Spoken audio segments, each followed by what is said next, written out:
Saudara Duta Besar Amerika Serikat untuk PBB, Mike Waltz, mengumumkan Dewan Keamanan PBB sahkan resolusi usulan Presiden Donald Trump mengirimkan pasukan internasional ke Gaza.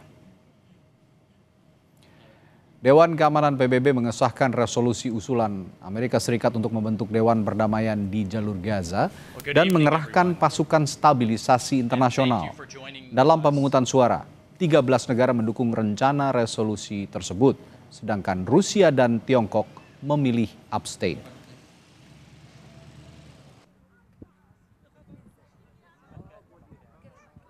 The United Nations Security Council has just adopted the United States-sponsored resolution on Gaza that does something we haven't seen in generations. It provides a real, actionable pathway to lasting peace for Palestinians and Israelis. And I would encourage everyone around the world, and I would certainly encourage the media to read the entire resolution. Read the whole thing. It is truly a victory for everyone who believes in a future where the Palestinian people can determine their own destiny. Saudara, Dewan Keamanan PBB secara resmi mengesahkan pembentukan pasukan stabilisasi internasional. Lantas apa saja yang dilakukan atau yang akan dilakukan oleh pasukan internasional dan apa tugasnya? Akankah ini menciptakan perdamaian abadi di Gaza? Kita akan membahasnya bersama dengan Ahmad Khairul Umam, Direktur Pasca Sarjana Hubungan Internasional Universitas Paramadina. Selamat malam, Mas Umam. Selamat malam, Mas Reddy. Baik, Mas Umam, kalau bicara pasukan perdamaian lewat International Stabilization Force ya ISF yang dibentuk oleh PBB dan atas restu dari Presiden Amerika Serikat Donald Trump. Ini Anda melihatnya murni kemanusiaan untuk perdamaian di Gaza atau jangan-jangan ada agenda geopolitik yang perlu dicermati? Ya, tentu memang tidak mudah, Mas Reddy, bahwa ini memang menjadi sebuah langkah yang cukup spekulatif. Bagaimana kemudian nanti akan bergerak ke depan. Tetapi sebagai sebuah upaya untuk menghadirkan perdamaian di Gaza, tentu ini patut untuk diapresiasi, yaitu U.S. Peace Architecture dalam konteks post-war governance. Maka hadirnya ISF tadi, International Stabilization Force, memang kemudian diharapkan bisa melakukan proses penciptaan ya perdamaian di fase awal, meskipun sebenarnya kemudian tentu responnya, reaksinya ini tidak mudah.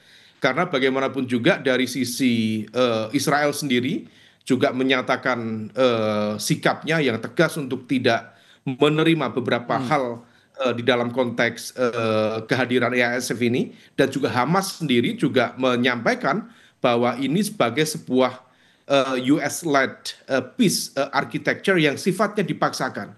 Artinya dalam konteks teknis di lapangan, ASF ini juga berhadapan atau berpotensi berhadapan bukan hanya dalam konteks bagaimana kemudian Israel seringkali ya melampaui batas dalam menerjemahkan aturan-aturan hukum internasional, tetapi juga berpotensi berhadapan dengan Hamas sendiri yang per sekarang menolak untuk melakukan disarmament atau pelucutan senjata. Maka di level ini memang tidak mudah.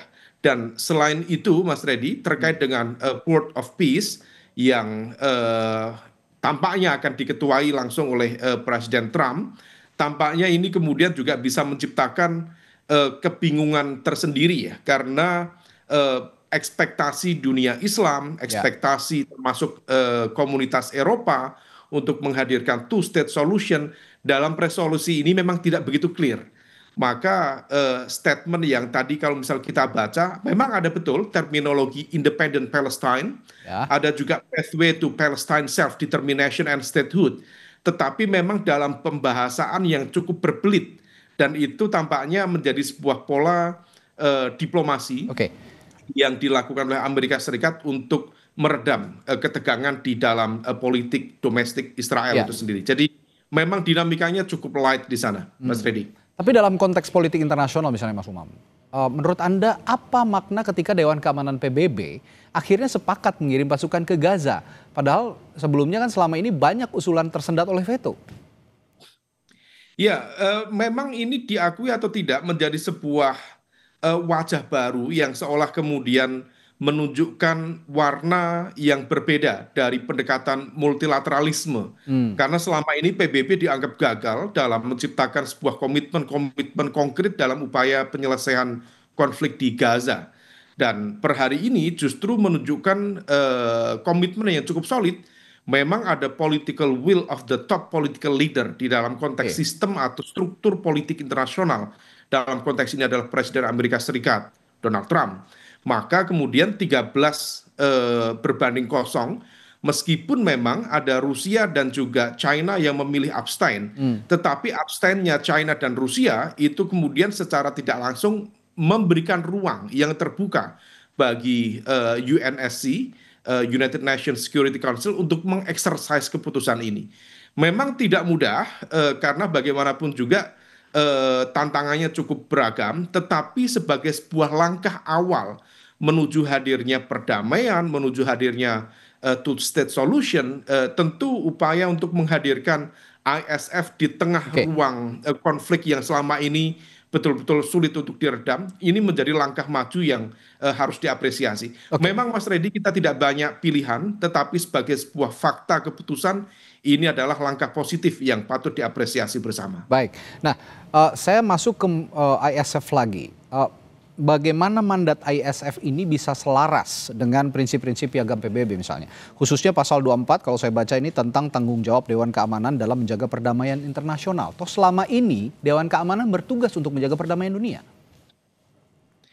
Ya, oleh karena itu memang betul-betul harus diletakkan pada satu basis hukum internasional yang memang mengikat. Itu yang kemudian disampaikan oleh Menteri Luar Negeri Palestina ya. Berharap bahwa putusan ini diharapkan bukan hanya berhenti pada level resolusi di tingkat PBB, tetapi memang betul-betul bisa diikat dalam konteks hukum internasional yang harus dijalankan, baik itu oleh ISF sendiri, termasuk oleh otoritas Israel dan juga otoritas Palestina. Dalam konteks ini di wilayah Gaza adalah Hamas itu sendiri. Nah, kalau misal kemudian itu bisa dilakukan, tentu langkah pengkondisian itu bisa terjadi sebagai bagian dari demilitarization zone ya. Nah, kalau misal kemudian tantangannya tadi ketidakpercayaan, kemudian terjadi eskalasi dan kemudian tidak ada backup hukum dan aturan yang memadai, itu yang kemudian seringkali menciptakan distabilitas yang justru bisa mengakibatkan banyak hal. Ya, tantangannya memang distrust ya. Pertanyaan saya sebelumnya tadi berkaitan dengan pertanyaan saya sekarang. Jangan-jangan misi ini alih-alih untuk menciptakan perdamaian di jalur Gaza, tadi Anda sudah menyinggung juga Mas Umam bahwa masing-masing pihak saling kekeh gitu ya, saling bersikukuh bahwa Hamas tidak mau melucuti senjatanya, Israel pun demikian. Nah, menurut Anda apakah misi ini justru akan menciptakan perdamaian atau malah intervensi yang berisiko membuka babak baru konflik di jalur Gaza? Ya, ini setidaknya ya memberikan ruang baru. Kalau misal kemudian potensi hadirnya babak konflik baru di tingkat Gaza, memang berpotensi tercipta karena ada satu entitas baru yang bernama ISF yang kemudian berhadapan pada ketidakdisiplinan. Dalam konteks ini bisa jadi Israel atau bisa jadi Hamas. Tetapi sebagai sebuah ruang dalam upaya untuk menciptakan peace settlement, memang langkah ini cukup promising, cukup menjanjikan untuk menghadirkan sebuah langkah awal yang diharapkan bisa menjadi, kalau dalam bahasa resolusi itu, sebagai pathway kepada hadirnya Palestinian self-determination. Nah, karena kalau misal kemudian tidak ada stabilitas, tidak ada perdamaian, tidak ada rekonstruksi ulang pasca perang kemarin, maka menjadi sangat absurd kalau misalnya kemudian kita bicara two-state solution atau bicara tentang self-determination.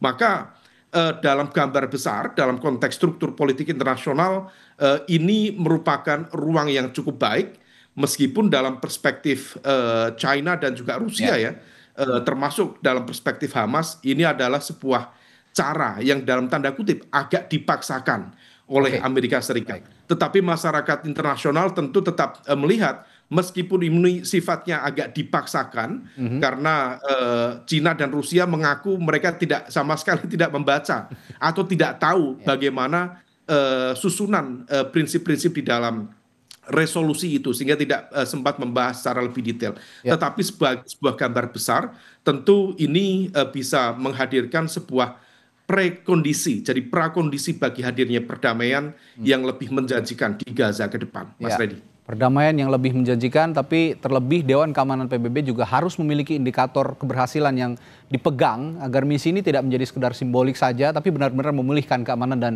kondisi kemanusiaan di jalur Gaza. Baik, terima kasih Ahmad Khairul Umam, pakar hubungan internasional telah berbagi perspektifnya malam hari ini di Sapa Indonesia Malam. Sampai jumpa lagi, selamat malam Mas Umam. Terima kasih Mas Reddy. Saudara